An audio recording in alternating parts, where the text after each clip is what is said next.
हर एक कामयाब व्यक्ति की कहानी होती है। वो कहानी उनकी कामयाबी से बड़ी होती है। कभी भी किसी कामयाब व्यक्ति से जलन मत रखना, क्योंकि आप उसकी कहानी नहीं जानते। मैं बहामास में रहता हूँ। मेरा जन्म बहामास में हुआ। मैं हम कैरिबियन में 700 द्वीपों से मिलकर बने हैं, या कहूँ शामिल हैं। दक्षिण फ्लोरिडा का देश ब्रिटिशों साम्राज्य से पहले और अंग्रेज़ी बोलते हैं। जैसा इतिहास केनिया का है, वैसा ही हमारा है। मैं घर की तरह महसूस करता हूँ जब मैं केनिया जाता हूँ। मेरा जन्म 11 बच्चों के परिवार में हुआ। एक माँ, एक पिता और 11 बच्चे। मैं 6वें स्थान पर था। मैं लकड़ी के घर में पैदा हुआ, जिसे 4 बड़ी चट्टानें या पत्थर से बंधा हुआ था। वो धरती से ऊपर रखते थे, छोटे से आइलैंड पर जो 7 मील चौड़ा और 20 मील लंबा है। मैं सबसे कम इनकम या कहूँ मजदूरी वाले जगह पैदा हुआ, जिसे कहते हैं बेनस टाउन। आमतौर पर हमें पता नहीं था कि हम गरीब थे। लकड़ी का घर और 2 बेडरूम थे। एक मेरे माता पिता के लिए, दूसरा मेरी 7 बहनों के लिए। तो 4 लड़के फर्श पर सोते थे। मुझे याद है कि मेरी माँ चटाई बिछाती थी। मैं गंदी भेड़ों के साथ सोता था और बहुत रात काटी। मच्छर मुझे जिंदे को खाते थे। जब मैं उठता था तो मेरे शरीर पर खून होता था, क्योंकि मैं मच्छरों के कारण खरोंचता था। मच्छर मुझे जिंदे को खाते थे उस गर्म तापमान वाले आइलैंड पर। हाँ, कॉकरोच और चूहे मेरे शरीर के ऊपर से दौड़ते थे। इसी तरह मैंने अपनी ज़िंदगी शुरू की। हमारे पास कुछ अच्छा या कहूँ बेहतर नहीं होता था। जो लोग हमारे पास रहते थे वे प्यारे परिवार थे। पहली चीज़ मैं कहूँगा, मेरे माता पिता ने मुझे कोई वस्तु जैसे कोई चीज़ नहीं दी जिसे मैं हाथ में ले सकूं या इस्तेमाल कर सकूं। उन्होंने हमें मूल्य दिए। उन्होंने नैतिक विवेक की भावना दी।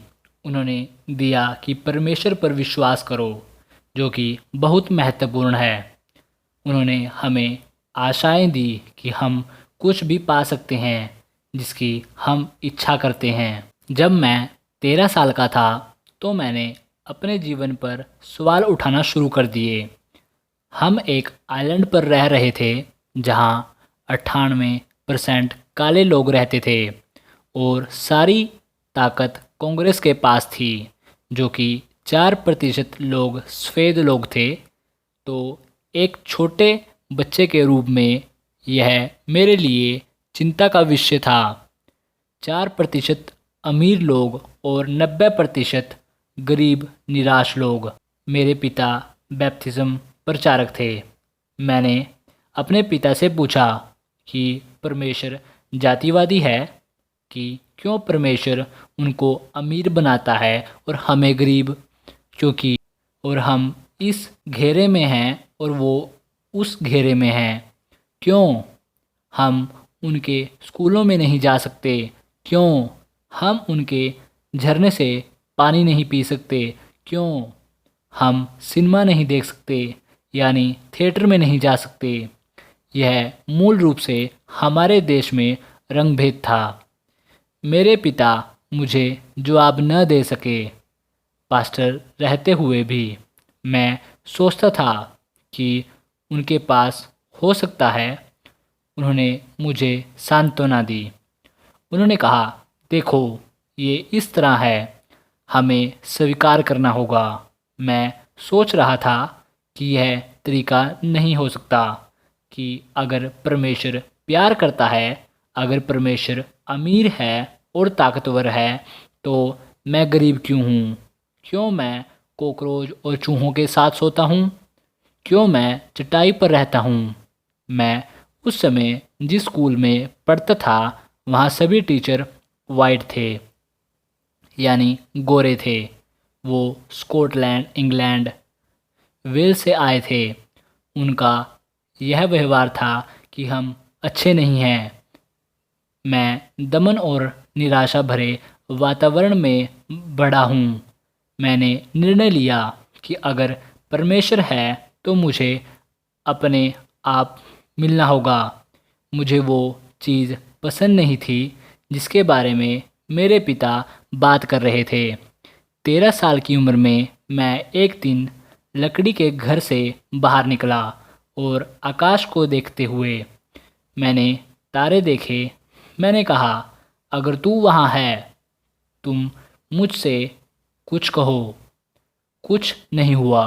अगर आप वहाँ हैं तो मुझे चिन्ह दिखाओ। कुछ नहीं हुआ। एक बालक होने के कारण मैं निराश हो गया और कहा, मुझे लगता है कि परमेश्वर का अस्तित्व ही नहीं। तब मैंने अपने दिमाग में आवाज़ सुनी, धीरे से। मैंने कभी नहीं कहा कि यहाँ की प्रतीति मुझे छू सकती है या मुझे महसूस कर सकती है। मैंने कहा, मुझ पर विश्वास करो। यानी आवाज़ आई, अगर तुम विश्वास करते हो मेरा अस्तित्व है तो तुम मुझ में विश्वास करते हो। तब मैं अपने आप को प्रकट करूँगा। तो मैं 13 साल का होता हूँ। मैं उस आवाज़ को सुन रहा हूँ। ठीक है, मैं विश्वास करता हूँ कि आप ज़िंदा हैं, पर शैतान भी विश्वास करता है कि मैं ज़िंदा हूँ। मैं ज़िंदा हूँ, सिर्फ ये विश्वास न कर बल्कि मुझ पर विश्वास कर। मैंने कहा, क्या विश्वास करूँ? विश्वास कर। मैंने क्या कहा? मैंने कहा, आपने क्या कहा? तब आवाज़ ने कहा, 4 पत्रियाँ पढ़ बाइबल की। 13 साल की उम्र में मैंने बाइबल उठाई। मैं बाइबल को अच्छे से समझता नहीं था कि इसे बाइबल कहते हैं। तो मैंने बाइबल पढ़ना शुरू किया। मती, मरकुस, लूका, यूहन्ना, चारों पत्रियाँ नए नियम की। मैं मैंने उन्हें पढ़ा। जब मैं 14 साल का था तो मैंने कभी दोबारा याद नहीं किया या कहूँ विचार नहीं किया, क्योंकि मैं उस विषय के बारे में सब कुछ जानता था। मुझे परमेश्वर के नज़रिए से परिचित कराया गया। मैंने पहले कभी नहीं देखा। उसने मेरा नज़रिया बदल दिया, जैसे मैं अपने आप को और संसार और लोगों को देखता था। मैंने विश्वास करना शुरू किया कि कुछ भी नामुमकिन नहीं। तो उस समय मैं 14 साल की उम्र में स्कूल जाता था। मेरा एक टीचर था जो स्कॉटलैंड से था, जिसका नाम मिस्टर रॉबिन्सन था। मिस्टर रॉबिन्सन 30 बच्चों की क्लास में आते थे, जो सभी काले बच्चे थे। वो हमें ऐसे तथ्य बताते थे जैसे कि हम पूरे या कहूँ पूरे इंसान, कंप्लीट इंसान नहीं हैं। आपने इंसानों को जन्म दिया होगा। काले लोग जटिल चीज़ों को याद नहीं कर सकते। वो मुझसे बोलते थे कि मैं आधे दिमाग वाला बंदर हूँ। मुझे कभी याद नहीं होगा कि मेरा दिमाग पूरी तरह विकसित नहीं हुआ, कि मेरी मति मंद है। टीचर हमें ये कहते थे, मेरे बेंच के पास आकर कहते थे कि तुम बेवकूफ़ हो, तुम काले हो, तुम याद नहीं कर सकते, तुम्हारी मति मंद है, तुम अनपढ़ हो, अशिक्षित हो। मुझे शब्द याद आते और मैं बैठकर रोता था, क्योंकि मैं बच्चा था। वो आदमी हमें ये चीज़ें बता रहा था। मैं एक एफ ग्रेड छात्र था उनकी क्लास में, यानी फेल होने वाला बच्चा। मेरा निष्कर्ष यह है कि वो सही थे। वो कहते थे, तुम आधे दिमाग वाले बंदर हो, मतिमंद और अनपढ़ हो। मैं कहता था कि शायद वो सही हैं। मैं अपनी माँ के पास गया और कहा कि टीचर कहते हैं कि मेरी मति मंद है और मैं अनपढ़ और अशिक्षित हूँ और मैं आधे दिमाग वाला बंदर हूँ जिसका दिमाग पूरी तरह बना नहीं है। मेरी माँ ने कहा, दोबारा ये मत कहना। उन्होंने मेरे दोनों कंधे पकड़कर हिलाया। उन्होंने मुझे किताब दी जिसका नाम बाइबल है। उन्होंने कहा, इस वचन को याद कर लो। उसमें लिखा था, अब उस परमेश्वर के लिए जो अपनी उस शक्ति से जो हम में काम कर रही है, जितना हम मांग सकते हैं या जहाँ तक हम सोच सकते हैं उससे भी अधिक कर सकता है। यह है इफिसियों की पत्री 3:20 है। मैंने उसे धीरे धीरे याद किया। 3 घंटे बाद मुझे वो याद हो गया। अचानक मुझे महसूस हुआ कि जो मैं कल्पना करता था वो संभव है। वो ताकत मेरे टीचर में नहीं है, मुझ में है। तब मैं स्कूल वापस गया। मैंने निर्णय लिया कि मैं अपने आप को शिक्षित करूँगा, यदि अपने आप को एजुकेट करूँगा। मेरी मेरी उम्र 14 साल की थी। मैंने सभी किताबें पढ़ी, जैसे जियोमेट्री, इंग्लिश, इतिहास की। मैंने सभी गणनाएं याद की, जैसे अलजेब्रा। मेरी क्लास 3 महीने में बदल गई और मैं बी ग्रेड वाला छात्र बन गया और 6 महीने में ए ग्रेड वाला छात्र बन गया। मैंने स्कूल में टॉप किया उस साल और मैं स्कूल में नंबर 1 छात्र बन गया। जब मैंने हाई स्कूलिंग की, जब मैं ग्रेजुएट हुआ, तो उन्होंने मुझे एक तख्ती दी जिसमें लिखा था कि मैंने स्कूल में सबसे ज़्यादा इम्प्रूवमेंट किया है। मैं उस तख्ती को मिस्टर रॉबिन्सन के पास ले गया और कहा, ये बंदर की तरफ से। कहानी वहीं नहीं रुकी, या कहूँ ख़त्म हुई। मैंने सज़ा पाई थी। मैं अपनी माँ के पास ले गया और कहा, मैंने कहा है। मैंने उस टीचर को दी जो कहता था कि मैं याद नहीं कर सकता या योग्य नहीं हूँ। कुछ सालों बाद मैं कॉलेज में गया। मैंने 3 बैचलर डिग्री ली 4 साल में और मास्टर डिग्री 18 साल में, और आज मेरे पास 5 डॉक्टरेट डिग्री हैं 5 अलग यूनिवर्सिटी से। मैं सिर्फ बंदर हूँ। हाँ, मैं इंग्लैंड गया लीडरशिप कोर्स की ट्रेनिंग के लिए, क्योंकि मैं ट्रेनिंग दे रहा था। मैं इंग्लैंड के होटल में था और होटल भरा पड़ा था 500 लोगों के कारण, और मैं लीडरशिप या नेतृत्व पर बोल रहा था। उस सेशन के अंत में मैं लॉबी में बैठा था होटल में, और वहाँ लंबी लाइन थी और अपनी बुक पर ऑटोग्राफ दे रहा था उनके लिए, और लोग बाकी जगह से किताब ले रहे थे और एक बूढ़ा आदमी अपनी छड़ी के साथ मेरी तरफ लड़खड़ाते हुए आया और वो हिल रहा था। उसने मेरी 2 किताबें मेज़ पर रखी। मैंने उन्हें देखा और पहली किताब बहुत गंदी और चिपचिपी थी और उसमें निशानियाँ लगी हुई थी। मैंने कहा, सर, मुझे पसंद आया। आपने मेरी किताब को ऐसे रखा है, इसका मतलब है कि वो मेरी किताब को बहुत पढ़ता होगा। मैंने कहा, शुक्रिया मेरी किताब को पढ़ने के लिए। बूढ़े आदमी ने कहा कि इस किताब ने मेरी ज़िंदगी बदल दी। लेखक होने के नाते मेरी भी की है। मैंने उनके लिए बुक पर ऑटोग्राफ दिया। मैंने उनकी नई किताब पर भी किया जो उन्होंने खरीदी थी, यानी मेरी ही किताब कि मैं उस पर ऑटोग्राफ दे रहा था। मैंने कहा, आपका शुक्रिया, और उनका हाथ हिलाया तो वो वहीं खड़ा रहा। मैंने कहा, सर, लाइन बहुत लंबी है, आप क्यों उन्हें आने नहीं देते? वो वहीं खड़े रहे और मुझे देखते रहे। और कोई शब्द नहीं बोले। मैंने कहा, सर, मैं आपकी सराहना करता हूँ इस सेमिनार में आने के लिए। आज कृपया बाकी लोगों को आगे आने दें। वो वहीं खड़ा रहा और देखता रहा और हिला नहीं। कुछ तो बात है, उसने कहा। मैं बहामास में रहता था। मैंने कहा, सचमुच? कहाँ?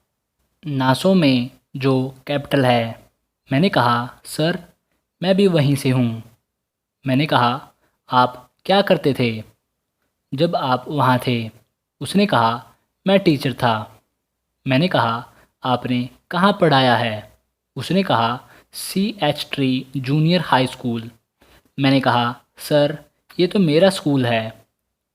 हाँ, मैंने वहाँ पढ़ाया है। उन्होंने कहा, क्या तुम्हें मैं याद नहीं? मैंने कहा, नहीं सर, मैं मिस्टर रॉबिन्सन हूँ। मैंने कहा, आप मिस्टर रॉबिन्सन हैं? अचानक मुझे महसूस हुआ झुर्रियों के अंदर एक बूढ़ा आदमी, जो बेंच पर झुककर मुझे कहता था, तुम आधे दिमाग वाले बंदर हो, तुम अशिक्षित हो, तुम्हारी मति मंद है। मैंने अपनी मेज़ से छलांग लगाई और घूमकर उन्हें गले लगाया। मैं उनके कंधों पर रोया, वो मेरे कंधों पर रोए, और सभी लोग होटल में दुविधा में पड़ गए कि एक काला आदमी सफ़ेद आदमी को गले लगा रहा है और एक दूसरे को किस कर रहे हैं और रो रहे हैं। उन्हें लग रहा था कि क्या चल रहा है। उस समय मुझे महसूस हुआ कि वो व्यक्ति मेरी किताब के द्वारा बदला। जब हम गले लग रहे थे, वो कह रहा था कि मुझे माफ़ कर दो, मुझे माफ़ कर दो। मैंने कहा, किस चीज़ के लिए माफ़ी? और कहा, मैंने स्कॉटलैंड से ट्रेन पकड़ी जब मैंने सुना कि तुम यहाँ आ रहे हो। तुम्हारी किताबें स्कॉटलैंड की दुकानों में हैं। मैं स्कॉटलैंड से लंदन आया ताकि मैं कह सकूं कि मुझे माफ़ कर दो। मैंने कहा, किस चीज़ के लिए माफ़ी? बस मुझे माफ़ कर दो। तब मुझे उसका मतलब समझ आया। मैंने कहा, मिस्टर रॉबिन्सन, आपका मतलब है कि आपने असल में किताब पढ़ी जो बंदर के द्वारा लिखी गई है, जिसका आधा दिमाग अविकसित नहीं हुआ, या कहूँ विकसित नहीं हुआ। मैंने कहा कि एक बंदर ने आपकी ज़िंदगी बदल दी। वो हंसे और हम बहुत हंसे और काफ़ी हंसे और एक दोनों को किस किया। मैंने कहा, मिस्टर रॉबिन्सन, कभी दोबारा इंसान को कम मत आंकना। उन्होंने मेरी कामयाबी देखी और उन्हें याद आया कि उन्होंने मेरे साथ अच्छा बर्ताव नहीं किया था। मैं लोगों से कहता हूँ, कभी न नकारो लोगों को और न आकलन करो, और किसी बच्चे को कभी गलत न कहो, यानी नकारात्मक चीज़, क्योंकि वो बच्चा बेस्ट सेलिंग ऑथर हो सकता है। आज मेरी किताब उस स्कूल में पढ़ाई जाती है। वो एक सब्जेक्ट है बहामास में, जहाँ मैं पढ़ता था। मैंने हार्वर्ड यूनिवर्सिटी में जाकर भाषण दिया, जहाँ मिस्टर ओबामा पढ़े हैं। मैंने बहुत से स्कूल और राज्यों में भाषण दिया। मैंने कभी नहीं सोचा था कि मैं हार्वर्ड में जाकर बोलूँगा। 5 साल पहले एक प्रोफेसर ने मेरी किताब लीडरशिप के बारे में पढ़ी। उन्होंने मुझे बोलने के लिए बुलाया। वो जगह प्रोफेसर के साथ भरी पड़ी थी। वे स्कूल के ज्ञानी थे। वहाँ 17 से 18 कंट्रीज़, यानी देशों से प्रतिनिधित्व कर रहे थे। 600 लोग हार्वर्ड यूनिवर्सिटी में। वे मुझे सुनने के लिए आए थे लीडरशिप के बारे में। मैं खड़ा हुआ। उन्होंने मुझे माइक दिया। मैं 30 से 40 मिनट बोला। उन्होंने उत्साह से तालियां बजाकर मेरा स्वागत किया। हार्वर्ड यूनिवर्सिटी IVY स्कूल में। मेरा मानना है कि सभी को 24 घंटे दिए गए हैं और हम उन्हें कैसे इस्तेमाल करते हैं। कोई किसी से बढ़कर नहीं। कैसे 24 घंटे को आप लगाते हैं। आज आप क्या हो, वो परिणाम है कि आप कैसे 24 घंटे को इस्तेमाल करते हैं। अगर आपको पसंद नहीं कि आप कौन हैं, आपको बदलना चाहिए और 24 घंटों का इस्तेमाल करना चाहिए। बहुत से लोग ज़्यादा सोते हैं। मैं हर दिन 4 घंटे सोता हूँ। आप 8 घंटे सोकर इस दुनिया पर प्रभाव नहीं छोड़ सकते। ये नामुमकिन है। जिस सपने का आप पीछा कर रहे हो उसका मूल्य आपको देना होगा। 3 शब्दों में मैं बयान करता हूँ कैसे मैं अपनी ज़िंदगी को संभालता यानी चलाता हूँ। पहला शब्द प्राथमिकता, दूसरा व्यवस्थित करना या कहूँ संगठित करना, और तीसरा शब्द है अनुशासन। आपको प्राथमिकता देनी चाहिए कि आप अपनी ज़िंदगी में क्या पूरा करना चाहते हैं। अपनी ज़िंदगी को तह में लगाओ और मंजिल को आकार दो। अपने जीवन के लिए अपनी योजनाएं कागज पर उतारो। अगर आप ये नहीं करते तो आप अपनी ज़िंदगी को प्राथमिकता नहीं देते। एक बार आपको पता चल गया कि आप कहाँ जा रहे हो और आपको ये भी पता होना चाहिए आपको कहाँ नहीं जाना। आपकी मंजिल या यह बयान करती है आप कहाँ जा रहे हो और ये भी कि आप कहाँ नहीं जा रहे हो। आप अपनी मंजिल के आधार पर अपने जीवन को प्राथमिकता देने में सक्षम हो। जो आप प्राथमिकता देते हो उसके अनुसार आपको अपनी ज़िंदगी को व्यवस्थित करना चाहिए। एक और शब्द है न कहने में सक्षम बने कि वे आपको खुद से खुद दे सकते हैं। अच्छा हमेशा आपके लिए अच्छा नहीं होता। लोगों की सबसे बड़ी डिस्ट्रैक्शन अच्छी चीज़ें हैं, ना कि बुरी चीज़ें।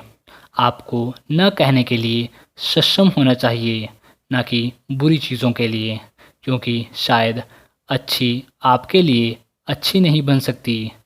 मुझे वही करना है जो मुझे मेरे भाग्य तक लेकर जाता है। इसलिए मैंने अद्भुत शब्द उद्देश्य के बारे में लिखा। उद्देश्य वास्तव में खोज रहा है कि तुम क्यों पैदा हुए। कि हर व्यक्ति का जन्म अपनी पीढ़ी की किसी समस्या को विशेष रूप से हल करने के लिए हुआ है। आप अब कर रहे हो। हर एक व्यक्ति इस दुनिया में कुछ खास करने को आया है। ज़्यादातर लोग इसे नहीं पाते या कहूँ नहीं ढूंढते।